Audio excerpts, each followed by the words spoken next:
Hey folks, welcome to another Broken Meeple review, and today it's Detective Club. Detective Club I got from BlackRock Games at Essen, however it's also published by iGames, who are based in Ukraine I believe. And this is kind of what I would consider to be called Spyfall Dixit. That's kind of the best way to describe it. It's a party game that you can play with up to 8 players, and you need at least 4 though in order to make this work. So 4 to 8 players, and what you're doing is you sit around in the group and you take it in turns to be a clue giver. A bit like in Dixit. You have 6 of these cards in front of you, like in your hand, and it's all that very surreal Dixit style artwork where you spend half the game just looking at the pictures and going, ooh, that's pretty, or weird. And what happens is the clue giver puts down a card and thinks of a clue word to do with it and doesn't announce it yet. And then what happens is that you are given a bunch of these notepads in the box. The clue giver takes all the notepads and then basically writes on every single one except for one notepad the clue word that he's thinking of. So my clue word could be bacon, for example. So let's say I'm playing with 4 players. I've 4 players. There's 3 others on the table. 2 of them I'll write bacon on. 1 of them I will leave completely blank. You shuffle them, give them out randomly, and so one of them will look at their notepad and not have a clue what the clue word is, whereas the others will. You then take it in turns going around in the group to put down 2 cards in front of you, one at a time going round, and this includes the clue giver as well. So eventually there will be 2 cards in front of you. Those who know the word are trying to think of cards in their hand that best relate to that word, so that they don't get accused later. The Conspirator, as they're called, the one who is effectively the spy in this game, has to try and figure out what roughly the word is. There's little to no chance they're going to be able to guess the exact clue word unless they're psychic, but they need to have some idea of what theme it's going for, and they have to obviously put cards down for it. And the clue giver is sort of pseudo working with the conspirator, because in terms of point scoring, it's a bit like in Dixit, where the clue giver wants very few people, if any, to guess who the conspirator is. So if their clue is too cryptic, they run the risk of the conspirator not having a clue what's going on, but then they might trip up the other detectives as well. But then if they make the clue too easy, then there's a chance that one person will stick out like a sore thumb, and it may just end up being the conspirator at that rate. But what will happen is, once everybody's got the 2 cards out, the clue giver then reveals the word, and then each player in turn has to describe how their picture cards relate to the word, in as long or short a spiel as they can. And this is the crux of the game. The idea that everybody has to come up on the fly with some decent reason why these picture cards relate to a word. Once everybody's given their spiel and bantered and trash talked to heart's content, then each person gets a chance to vote on who they think is the conspirator. Votes are tallied. If the conspirator has only got 1 max vote on them, I think it might vary with player count, then the conspirator and the clue giver get points, and if you figure out who the conspirator is, you get points as well. You keep doing this until everybody's been the clue giver once, twice in a small player game, and then you just total up the points, and guess what? The most is the winner. Of course! So you can probably tell just from that sort of overview of the game whether this is for you or not. Do you like Dixit? Do you like Spyfall? Because this is very much like those 2 games, although there are some subtle differences. Dixit, it's very much like that. You've got those picture cards, and I love these games where you have those surreal artwork cards. I mean, Obscurio, Mysterium's on my shelf, Dixit. I love all those games. This is another one in that same line where you're trying to make sense out of pictures and come up with your reasoning why this relates to a word. The similarities to Spyfall is because one person doesn't know what's going on and has to try and bluff their way through a given situation. Now, if any of those 2 games weren't to your liking, you're probably not going to get into this one as much. I believe this one is better than both of them. We'll get onto that more later, but I don't think that you're going to say, oh, I hate Spyfall. Yeah, that really gets on my work. Oh, but this one is amazing. Oh, I love this. Now, I don't think you're quite going to suddenly shift that far across the stratosphere. But if you have any liking for those 2 games, you seriously want to give this one a look. Because I'm loving this one so far. I am absolutely adoring this game. And although I'm not going to say it's perfect, because one thing to understand with this kind of game, it is unbelievably fragile.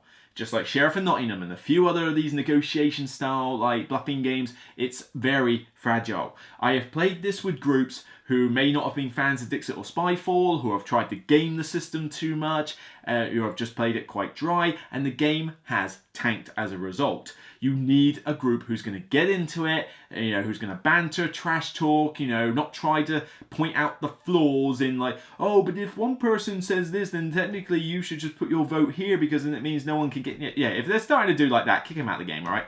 The rest of us will have fun. But if you're someone like me who gets immersed into a little party game and just likes that whole pictorial representation and just likes to have a bit of banter and talk during games, you're gonna really get a kick out of this one. Because the humor, and this is not forced humor, I'm getting sick and tired of these games lately where, where it feels like the game is telling you to be silly. Act silly because we need laughter. That annoys me. That irks me a lot in these party games. But these party games where the laughter comes naturally from what people are saying, it's that kind of snake oil style thing of like somebody's got to come up with a ludicrous reason why their pictures work. That just sings and it generates a lot of banter and laughter amongst the group, particularly with a lot of players. And I will say 4 to 8 players, you need really 6 or more. It's okay with 5, but I wouldn't want to play this with 4 again. I do think you need 6 to 8. And with 6 to 8, you only go around the table once. If you have 5 players, you're meant to go around twice. That takes longer than the 6-player game. So it's a kind of a bit odd, although I tend to play the 5-player game just once round, just as a kind of introduction to the game. But you really want all the players. 6 to 8, you can have a blast with all these different pictures around the grid, and the cards are designed in a way that they can be similar to each other. Like you might have several with animals on, several with musical instruments on, several with smoke, for example, but they're not going to come up always at that time. And of course, people might get stuck with a hand where it's like, none of these relate to the word cat in any way. What am I supposed to do? I'll go this one, and then I'll go this one. And everybody sort of looks at your cards and it's like, as suddenly accusing eyes come your way as soon as they look at your picture and go, there is nothing to do with cat there, what are you on? But as soon as people start describing those cards, oh my god, I'm falling out of my chair sometimes. And people were coming up with puns. I mean, I did one the other day, clue word was music.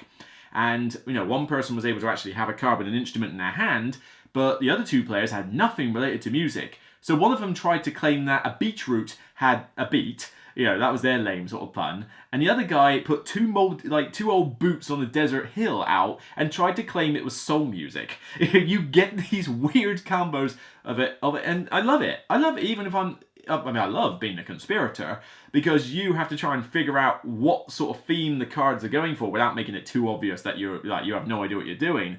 But then, as soon as you've got to describe, you've got to really think hard about a credible story. And chances are you might struggle to do that. It's not easy to be a conspirator unless you just got lucky with your cards. And you do have to accept a little bit of that in this game. You may get times where a clue word is read out and you just happen to have the perfect setup, the perfect cards in your hand, and so you stay hidden or you get accused constantly because you had nothing to say and you got found out. That is a slight flaw, I will grant you that, but it's a party game. It's not meant to be taken seriously. These sort of things happen, the round is done, you move on to the next round, and for every one of those occasions where you end up in that kind of can't do much situation, there's about another 20 where you're laughing your head off or bantering or just having a nice friendly time. And now, comparing this to Dixit and Spyfall, everybody's going to be doing that. Well, Dixit is a competitive party game, so's this one. They are quite similar, but Dixit is a bit more laid back. The clue giver wants people to actually guess their clue word right, whereas in this one, the clue giver is actively working with the opposition.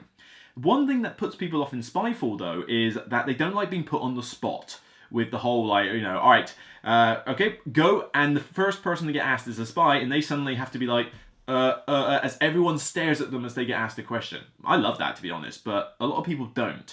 With this one, it's not as bad as that. I'm not going to say it's completely devoid of being put on the spot, but that's only when everybody's on the spot, because everybody's got to explain their cards at some point, and some of them are going to have to explain them in less credible ways than others. But when you're having to place a card out, yes, you might be directly after the clue giver. That can be a little bit of a pain for you if you're that way inclined, but I think with this game, it just feels more relaxed than Spyfall does. The pictures, the banter amongst people, the light-hearted theme, the components, the artwork, it just comes together to, a nice, pleasant atmosphere, and it doesn't feel as bad as Spyfall. Now, of course, if that really bothered you in Spyfall, then take caution with this because it's not entirely devoid of that same feeling. But if you loved it, then by all means grab it, you're going to have no problem. I kind of missed out on components earlier. I mean, there's not much to say really. You get these cool wooden markers for voting tokens and a little board, I mean, they're nicely produced, but they're probably a bit overproduced for what you need. But the cards, you get a decent amount of them, and yes, you are going to see rinse repeat. But unlike in Dixit, where that's a bit more of an issue because it's hard to come up with credible clues for some of those cards, here you can come up with a fair amount of different clues for each card, and so even though you will see some rinse repeat, it's not the end of the world. But of course, this is one of those perfect examples where you can combine this with other games that use those cards, because there's nothing special you have to do with these cards other than shuffle them into a deck and deal them out. That's it. They've got their own unique backing, but there is nothing stopping me from finding my copy of Dixit, which is gone. There it is, on the shelf over there. I could happily grab any cards out of Dixit with all the expansions in it, take one pack, and then just dish out 80 cards into the deck and say we're playing with them. I could take all the cards out of Mysterium and do the exact same thing. Makes no difference. If anything, it might even lead to some more wacky clues, considering some of the artwork that you get in some of those expansion modules for those games are pretty odd, in some ways or another, especially with Mysterium and some of the later Dixit ones. So if you've already got those games, you can pretty much have endless replay content with this. All you got to do is just chop and change the cards every now and again. But even if you didn't have those, there's plenty enough in this game to keep you going, and it's more about the atmosphere and the creativity of the players rather than the cards themselves. The notepads are fine, they're small, they're little, you've only got to write a word on them, although I should mention there is an app for this game, and that is possibly the better way to play it. You don't have to, the notepads are fine, you can shuffle them, you can dish them out randomly, it's fine, they're good quality. But there is an app with this. You can download it on the Google Market. I think you can do it on iOS as well, but don't quote me on that. And basically, it's a bit like the Spyfall app in a sense, where you log on to this game with you log on to the same game with a code, and then the clue giver thinks of the word, and and then it dishes out the words randomly amongst players except for one, and then you go from there. It saves you having to write on the notepads, and is actually a way of speeding up the game. But of course, one slight flaw. You have to tell everybody to download the app and log on to it, which for me isn't a bugbear. It's free. It doesn't cost anything. It's easy to use, but you try convincing 6-7 people as, guys, do you mind just downloading an app real quick before we play this game? Yeah. Doesn't tend to go that way very well. But the option is there if you prefer it, particularly if you're with a group of people who play this game quite regularly.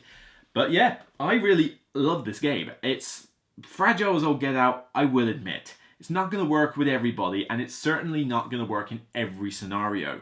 But when I play it, I'm enjoying myself when I do. It's a perfect blend of light-hearted fun with a chance to really get into the creativity with this. With Dixit, you're coming up with a clue word for a card, and you're trying to ascertain why somebody might be thinking of that card, but you're kind of just linking. You're not really trying to imagine why they're putting it like that. You're just trying to link the card to a word.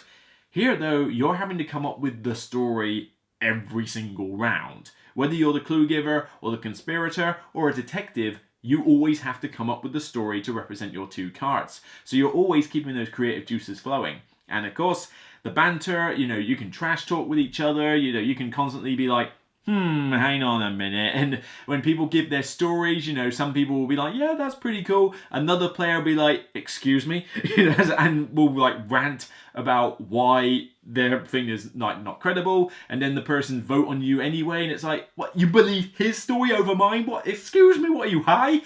There's stuff like that goes on. And I just think it makes for a fun atmosphere.